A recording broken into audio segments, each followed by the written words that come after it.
Morning guys, how we doing? Fucking pitch black at 5:15 in the morning. So hopefully you can see me, or if you're listening on podcast, obviously you don't need to see me. So listen, how's everything going? Hope you had a good weekend. And if you didn't have a good weekend, I hope you have a good week. So, thought we'd talk about looking after your tomorrow today and see if you're getting lost amongst the chaos of life. So listen, life is chaotic, right? And I get it.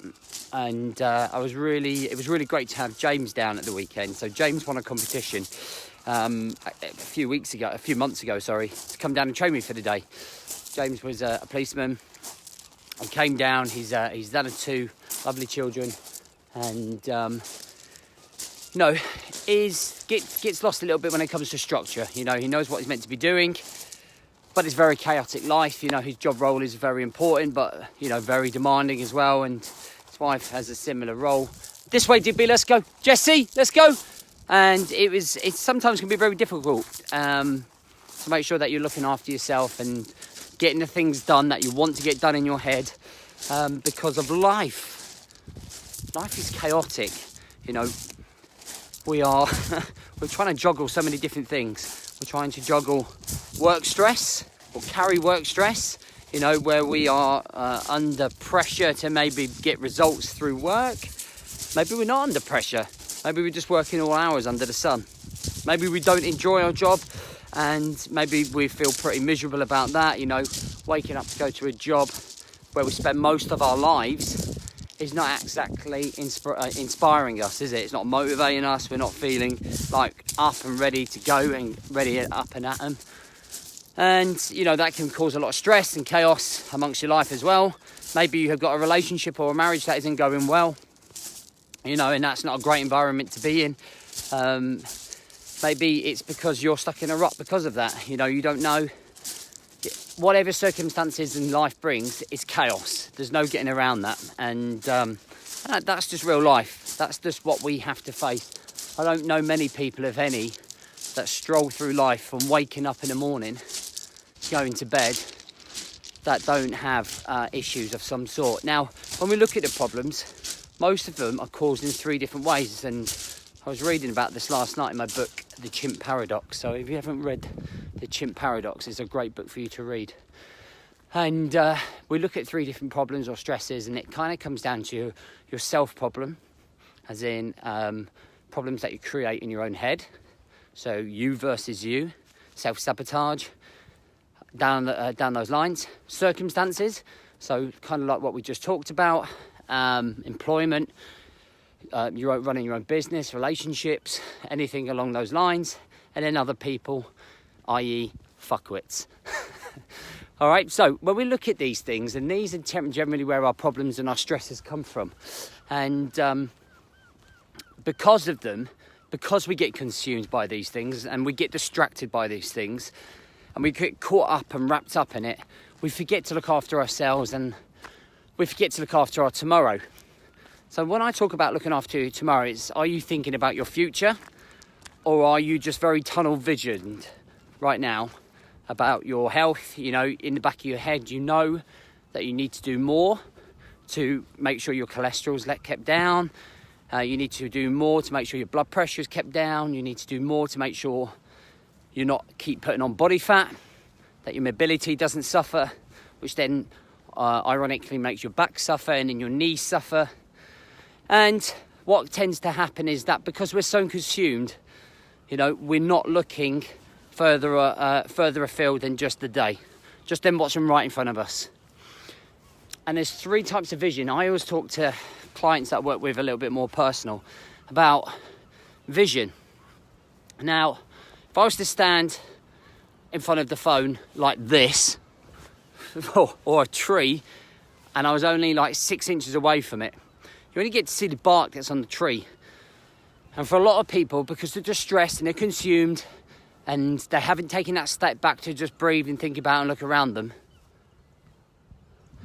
they have very short-sighted vision.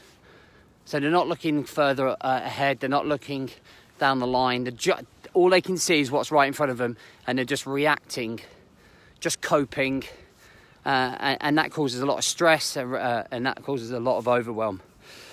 Then you get a couple of people, if you imagine stepping back 10 meters, where you can start to see some gaps behind the tree. You can start to see a little bit further beyond the trees. And sometimes you think about what's beyond those trees, and you're looking past them a little bit, and you've got a little bit more vision. And these are people that tend to yo-yo, so up and down, up and down, up and down with their routines. You know, sometimes they can see the vision and know that they need to look after themselves. Sometimes they forget and get consumed back to the tree and just what's right in front of them. And then you get some guys who are working really hard on their journey and are prepared to be consistent and are prepared to be disciplined and are prepared to try and take control. And they're the people that step all the way up onto the top of the ridge and can see the horizon, so they can see their future. They can see way beyond the tree, and they don't get bogged down with what's right in front of them. Now, I would suggest that quite a lot of those guys are in my Brotherhood are between the 10 meters back and the top of the ridge, because what we are trying to work on is working on our, you know, press ups and star jumps, and all the kettlebell swings and all of the exercises are not going to take away all the distractions. The reason so many people are not doing enough star jumps and press ups and kettlebell swings and exercise routines is because we're not in charge of our lives and we're getting distracted. So as much as you want to be in charge of your life and do your fitness, you can't commit to a regime, you can't commit to a routine because something's pulling you away.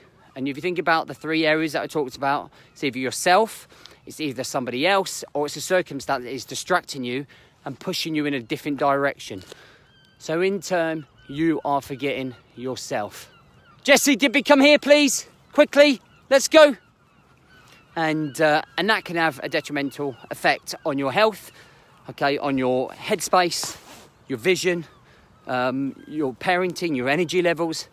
And I think it's really important is to understand that you take a step back, take a knee, breathe. Come here, Digby, Jesse, here please. And you actually think about where you are right now in your life and how you can improve. What we're not doing enough is taking a knee, taking a step back, taking a breath, kind of reviewing our life. Sit down, sit, quickly, sit. Sit down, good. Sit down, sit down. And we're not taking enough time to reflect. We're so consumed. It's like a gerbil or a hamster on one of those running wheels. And no matter how much effort they put in, it keeps happening. The same thing keeps happening over and over and over and over again until you decide to come off that wheel, okay, and start living your own life. So I just want to give you, off the top of my head, just a couple of things that maybe you could do to help. Now, if you're right up against a tree, you know, and you're short-sighted in a vision, it's almost like stepping out of like a rift. I think if you think about Finding Nemo and they're in there with the turtles and the water rift, just they're flowing through it. It's just stepping out of that and kind of just looking. And it's almost like the helicopter effect. Imagine you're in a helicopter up in the air looking down at your life, and you can actually watch your life unfold. And actually, when you're down there looking at it, go, oh my God. It's like a fucking car crash. Okay, so what do I need to get rid of that car crash? And just take yourself out of the situation. Look at the things that you're unhappy about in life right now. Write down all of your problems. Then next to it, just write a solution. You're like, you know what the solution is going to be. You're just hiding from it, burying your head, okay, avoiding it, whatever you want to call it. And you've got to make sure that you attack one of those problems at each time. So you get to the root cause. And I think when you do these type of things, and, you know, I'm definitely not a life coach. So, like, you know, it's not life coaching. This for me is what all personal trainers should be attacking. Okay, this is what personal trainers should be attacking, because this is the reason that people aren't committing to programs. This is the reason people aren't losing weight. This is the reason people are having health issues, is because they're consumed with stress in life. And I think it's what we have to attack, especially as dads, or if you're not a dad, a man, and if you're a woman watching a woman, because everybody faces these same problems. But we all do the same thing, and we procrastinate, bury our heads, don't think about it, pretend it's going to get better, and it's not. And then our tomorrow is not being looked after. Our 10 years from now is not going to be looked after. And we're all going to look back with regret. We're all going to fucking feel sorry for ourselves that we didn't do something about it. And I think you need to do something about it. So step yourself out, be the helicopter above your life, looking down, okay? Figure out what the problems are. Is it you? Is it someone else? Okay, is it a circumstance? Look at your vision. Are you tunnel vision right next to the tree? Are you stepping back 10 meters? Are you up on the ridge overviewing? Okay? And this is what you have to make sure you get into. You need accountability, maybe some structure, maybe some coaching. Have a look at it. And I want you to go away and do that. And that's the first step. And then you've got to attack those problems one by one. Bang. All in on them. Jesse here. Let's go. Get here. Okay, and then go straight into him. It was working, and I know that it works because I work with all the guys in the Brotherhood on this. This is stuff we are working on. You know, they got an absolute hammering last night because not everyone's on it. And that's my job role, is to kick people up the backside. Like, why aren't you being the best? I asked the guys to mark themselves, whether they were bronze, silver or gold in life. And like, why are they? Why are they not gold? And it comes down to just probably lack of effort, you know, motivation, feeling sorry for ourselves, head in the sand. Fucking can't happen. It can't happen. All right? We're not fucking kids anymore. We're grown adults who are in charge of our own lives. We make our own decisions. And that's how the fuck we move forwards, okay? Not sitting in the house, procrastinating, feeling sorry for ourselves because our life isn't quite turned out the way it's going to be. But it still can be the way you want it to be. You just got to snap the fuck out of it and focus on yourself. Be the guy in a helicopter looking down, okay? Make the changes, okay? Look after your tomorrow, because the way you live your life now will reflect the quality of your life in 10 years. And that's a scary thought, okay? It just takes a bit of implementation, just takes a bit of effort. You are the main focus of your own life. You are the main actor of it. You write the script. Okay, it takes time. It doesn't happen overnight. You have ups and downs. But when you have the downs, that's not the time to quit. That's the time to fire up and go again. Monday morning done. Motivational rant done. Okay, make sure that you take on heed on some of those things. If you want to come and join us in the Brotherhood, okay, come and join us. I can tell you now that fucking 70 of the guys in there, something around that, okay, are getting massive amounts from it, guys. And putting yourself and surrounding yourself with positive people that are trying to develop themselves is probably the most powerful tool that you could ever imagine, okay? It is huge in there. And I promise you, this time next year, it's going to be probably the biggest platform for men in the world. Honestly, the way that we're building it up, everything that you need in there, fitness, nutrition, mindset, accountability, inspirations, motivations, all of it. It's all there. Listen, have a great day. Thanks for listening. Thanks for watching. And I'll catch you real soon.